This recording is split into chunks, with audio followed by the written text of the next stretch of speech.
예배 에티켓. 기도로 예배를 준비해요. 단정한 옷으로 갈아입고 성경책을 준비해요. 하나님께 드릴 헌금을 준비해요. 바른 자세로 앉아요. 예배에 방해가 될 물건들을 치워 놓아요. 예배 중엔 옆 사람과 대화하지 않아요. 소리 높여 찬양하고 예배를 정성 다해 드려요. 오늘도 예배 드릴 준비됐나요?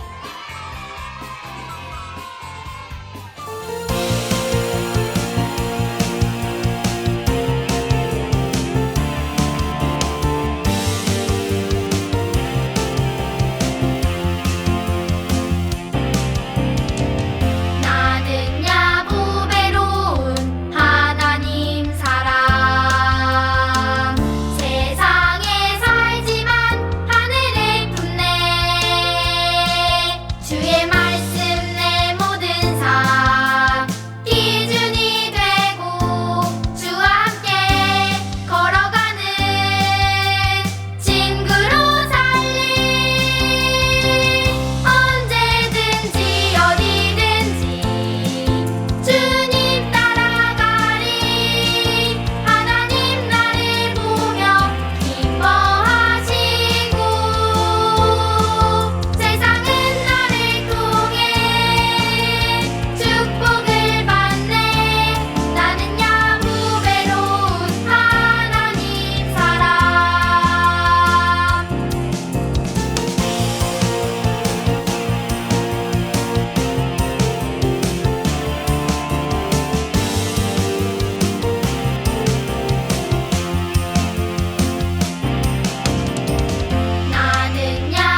하나님 아버지, 오늘도 기쁜 주일을 주시고 예배를 드릴 수 있도록 해 주셔서 감사합니다.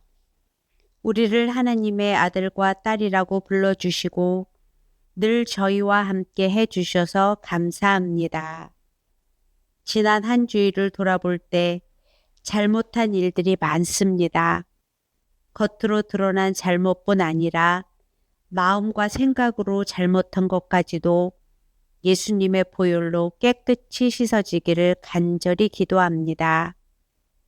우리가 살아가는 매일의 생활 속에서 우리가 주인이 되는 것이 아니라 예수님을 왕으로 삼고 사는 저희들 되게 하시고 날마다 예수님을 더욱 사랑할 수 있도록 도와주세요.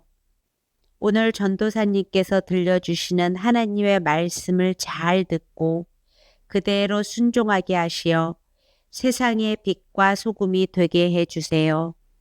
예수님 사랑합니다. 예수님의 이름으로 기도합니다. 아멘.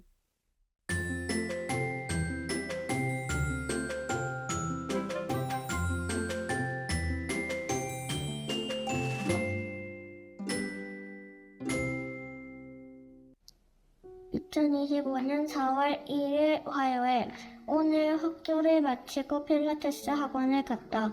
조금 피곤했지만 친구들과 함께 필라테스 학원을 가는 게 좋아졌다. 필라테스 학원에서 운동을 하는데 내 친구가 뒤에 기구가 있는 줄 모르고 팔 돌리기를 하려고 했다. 그렇게 팔 돌리기를 하는데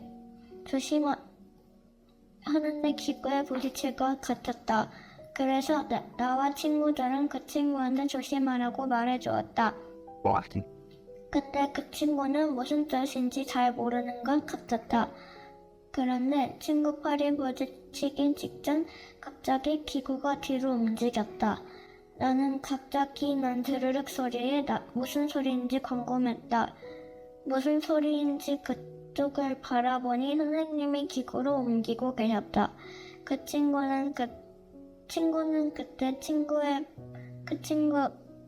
팔이 기구와 부딪힐 뻔했던 것을 알게 되었다. 나는 그 순간 예수님이 떠올랐다.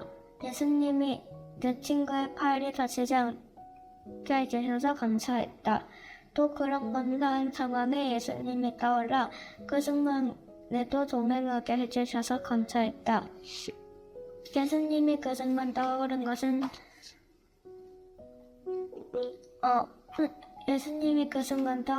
것은 하나님의 은혜인 것 같다. 그때 그 친구에겐 조심하라고 얘기를 했어도 됐지만 예수님이 떠오르니 그런 생각이 없어지고 오히려 회개하는 마음이 들었다. 예수님이 내가 죄에 대해서 회개하는 마음이 들게 해주셔서 감사했다. 앞으로도 어렵거나 힘든 일이 있을 때 예수님을 떠올려 예수님과 함께 동행하는 하루하루가 되고 싶다. 오늘 우리에게 주신 하나님의 말씀은 마태복음 9장 9절에서 13절 말씀입니다. 예수님께서 그곳을 떠나 길을 가시다가 마태라는 사람이 세관에 앉아 있는 것을 보셨습니다. 예수님께서 그에게 말씀하셨습니다. 나를 따라오너라. 그러자 마태는 일어나서 예수님을 따라갔습니다. 예수님께서 마태의 집에서 식사를 하실 때였습니다. 많은 세리들과 죄인들이 와서 예수님과 제자들로 더불어 함께 식사를 하고 있었습니다. 바리새파 사람들이 이것을 보고 제자들에게 말했습니다. 어째서 너희 선생님은 세리들과 죄인들하고도 함께 어울려 식사를 하느냐? 예수님께서 이 소리를 들으시고 말씀하셨습니다. 건강한 사람은 의사가 필요 없으나 환자들은 의사가 필요하다. 너희는 가서 나는 희생제물보다 자비를 원한다 라는 말씀이 무슨 뜻인지 배워라. 나는 의인을 부르러 온 것이 아니라 죄인을 부르러 왔다. 아멘. 하나님의 말씀입니다. 샬롬, 우리 친구들. 혹시 감기에 걸려서 열이 나고 기침했던 적 있나요? 그럴 때 우리는 어디로 가야 할까요? 맞아요. 병원에 가야 해요. 그런데 병원에 갔는데 의사 선생님이 어디가 아픈지 모르겠는데 그냥 집에 가서 쉬세요. 라고 이렇게 말하면 어떨까요? 이런 의사 선생님이 있다면 믿을 수 있을까요? 아니죠. 우리는 우리의 병을 제대로 알고 치료해주는 의사 선생님이 필요해요. 그런데 오늘 예수님께서 자신을 의사라고 소개하세요. 예수님은 감기나 배탈 같은 몸의 병을 치료하시는 의사가 아니세요. 예수님은 우리 마음속의 죄를 고치시는 의사예요. 성경은 우리 모두가 죄의 병에 걸렸다고 말해요. 죄는 단순한 실수가 아니라 하나님을 떠나서 내 마음대로 살고 싶어하는 태도예요. 로마서 3장은 의인은 없나니 하나도 없으며 깨닫는 자도 없고 하나님을 찾는 자도 없도다 라고 말씀해요. 우리 지난 말씀 시간에도 배웠지만 우리는 우리의 죄를 치료하지 않으면 하나님과 영원히 함께할 수 없어요. 하지만 예수님께 나아가면 우리는 완전히 회복될 수 있어요. 그럼 오늘 말씀을 통해 예수님이 어떻게 죄인을 치료하시는지 함께 살펴볼까요? 어느 날 예수님께서 길을 걷다가 세관에서 돈 세고 있는 한 사람을 보셨어요. 그 사람의 이름은 마태였어요. 마태는 세리라는 직업을 가지고 있었어요. 자, 여기서 퀴즈! 우리 친구들, 세리는 사람들이 좋아하는 직업이었을까요? 싫어하는 직업이었을까요? 세리는 로마 제국을 위해 세금을 걷는 사람이었어요. 많은 세리들은요, 정해진 돈보다 더 많이 걷어서 자기 주머니를 채우기도 했어요. 그러니까 사람들은 세리를 향하여서 배신자, 도둑이라고 부르기도 했어요. 그런데 세상 사람들이 다 배신자, 도둑이라고 이야기하는 이 마태를 꾸짖지 않으시고 예수님이 이렇게 말씀하세요. 나를 따라와라. 이? 사람들이 다 싫어하는 나를 예수님이 부르셨다고? 마태는 깜짝 놀랐어요. 바로 그 자리에서 벌떡 일어나서 예수님을 따라가면서 너무 기쁘고 신나서 친구들을 불렀어요. 얘들아, 우리 집에 와서 예수님이랑 밥 먹자. 그렇게 마태의 집에 많은 세리들과 죄인들이 모였어요. 예수님과 함께 맛있는 음식을 나누면서 도란도란 이야기를 나누었어요. 그리고 그 모습을 본 사람들이 있었으니 바로 바리새인들이었어요. 바리새인 어떤 사람들인가요? 율법을 아주 철저히 지키는 사람이에요. 그들 스스로가 아주 거룩하고 깨끗하다고 생각하는 사람들이었어요. 그런데 예수님이 죄인들과 함께 식사하시는 걸 보았으니 너무 깜짝 놀란 거예요. 그리고 예수님의 제자들에게 아니, 너희 선생님 왜 저런 죄인들과 밥을 같이 먹고 있어? 바리새인들은 죄인들과 어울리면 안 된다고 생각했어요. 하지만 예수님은 다르게 말씀하셨어요. 건강한 사람에게는 의사가 필요 없지만 병든 사람에게야 의사가 필요하다. 나는 의인을 부르러 온 것이 아니라 죄인을 부르러 왔다. 이 말씀을 쉽게 설명하면 이런 거예요. 병원은 누구를 위해 있나요? 맞아요. 아픈 사람들을 위해 있지요. 예수님도 마찬가지예요.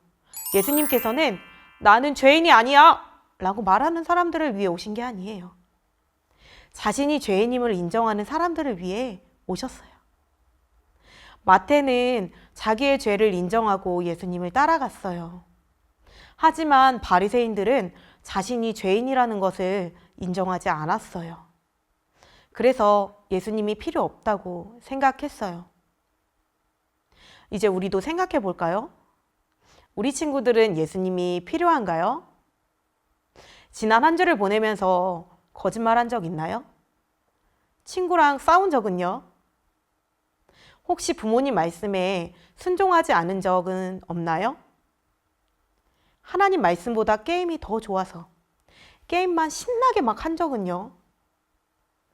그렇다면 우리도 죄인이에요. 하지만 걱정하지 마세요. 예수님은 죄인을 부르러 오셨어요. 우리를 정죄하려고 오신 게 아니에요. 우리를 치료하시고 용서하시고 새롭게 하시기 위해 오셨어요. 우리 친구들, 마태는 예수님의 부르심을 듣고 바로 일어나서 따라갔어요. 이 말씀을 들은 우리는 예수님의 부르심에 어떻게 대답해야 할까요? 예수님 말씀처럼 잘못한 일이 있다면 용서를 구할 수 있을까요? 친구를 더 사랑하고 도와줄 수 있을까요? 예수님께 나의 죄를 솔직하게 고백하며 기도할 수 있나요? 오늘도 예수님이 우리에게 말씀하세요. 너는 나를 따라오라. 전도사님이 바라기는 새로운 한 주를 보낼 때 이 예수님의 초대에 네! 라고 대답하며 예수님을 기쁘시게 하는 우리 친구들 되기를 주님의 이름으로 축복합니다.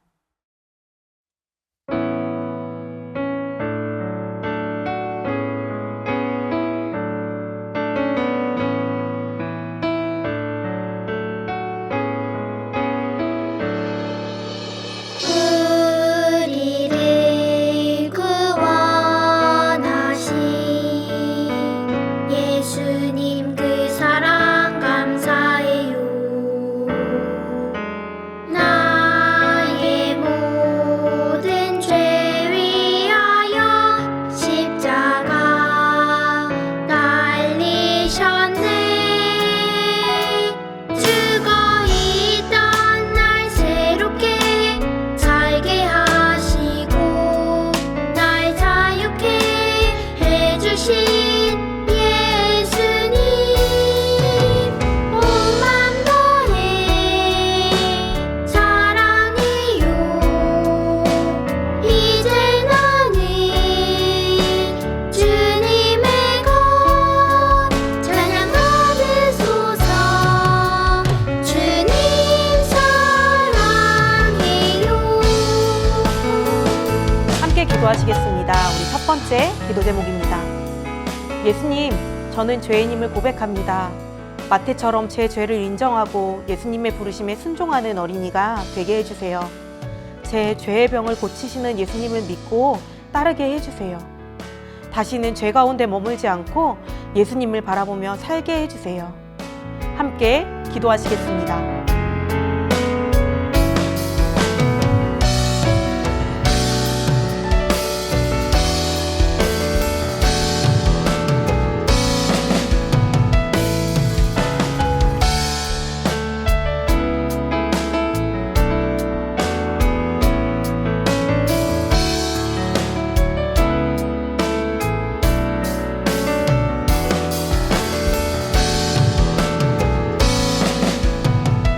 두 번째 기도 제목입니다. 예수님, 저도 다른 친구들을 사랑하고 품을 수 있게 해주세요. 예수님이 세리 마태를 사랑하신 것처럼 가족과 친구, 이웃들을 따뜻하게 사랑으로 대하는 어린이가 되게 해주세요.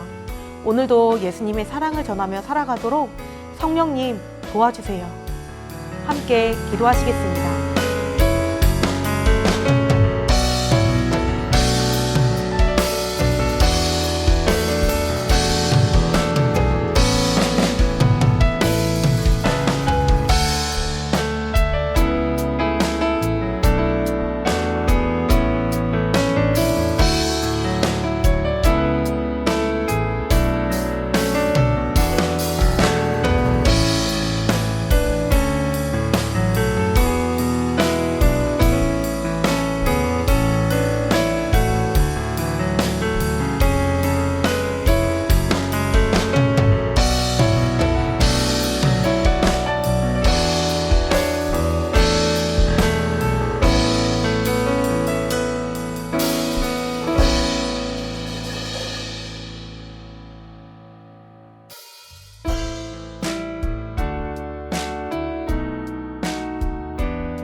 이제는 우리 주 예수 그리스도 십자가 대속의 은혜와 아버지 하나님의 크고 놀라우신 사랑하심과 지금 친구들과 우리의 마음에 함께 하셔서 나와 함께 하실 뿐 아니라 나를 사랑하신다는 믿음을 주시는 성령님의 내주 교통하심이 전 세계에 살아가는 선한 목자 온라인 교회 모든 친구들과 부모님 그리고 가정과 살아가는 모든 곳 가운데 이제로부터 영원까지 함께하여 주시기를 간절히 축원하옵나이다.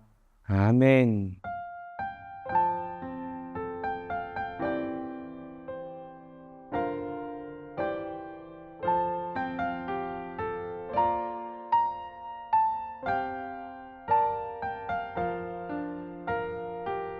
어린이 친구들, 안녕. 4월 암송 말씀을 같이 하게 된 내 이름은 예수님을 닮아가고 싶은 예담이라고 해. 4월 한 달간 나와 함께 성경 말씀을 암송해 볼 거야. 4월 암송 말씀에서는 십자가가 구원받은 우리에게 하나님의 능력이라고 말씀하고 있어. 어떤 말씀인지 함께 4월 암송 말씀을 읽어볼까? 십자가의 도가 멸망하는 자들에게는 미련한 것이요 구원을 받는 우리에게는 하나님의 능력이라. 고린도전서 1장 18절 말씀. 아멘. 내가 이제 10가지 세어볼게. 그때까지 말씀을 암송해 보는 거야. 자, 시작할게. 하나, 둘, 셋, 넷, 다섯, 여섯, 일곱, 여덟, 아홉, 열. 친구들이 아직 감송 못한 것 같으니까 한 번 더 세어볼게. 하나, 둘, 셋, 넷, 다섯, 여섯, 일곱, 여덟, 아홉, 열. 이제 말씀이 가려졌어. 나와 같이 말씀을 암송해보자. 시작. 십자가의 도가 멸망하는 자들에게는 미련한 것이요 구원을 받는 우리에게는 하나님의 능력이라. 고린도전서 1장 18절 말씀. 아멘. 우리 친구들 정말 대단한데? 4월 말씀을 암송하며 말씀이신 예수님과 날마다 동행하는 선한 목자 온라인 교회 학교 친구들이 되었으면 좋겠어. 다음 주에도 나와 같이 암송해 줄 거지? 친구들 모두 구원을 우리에게 주신 하나님을 생각하는 이번 한 주가 되길 기도할게. 다음 주에 그럼 만나자. 안녕.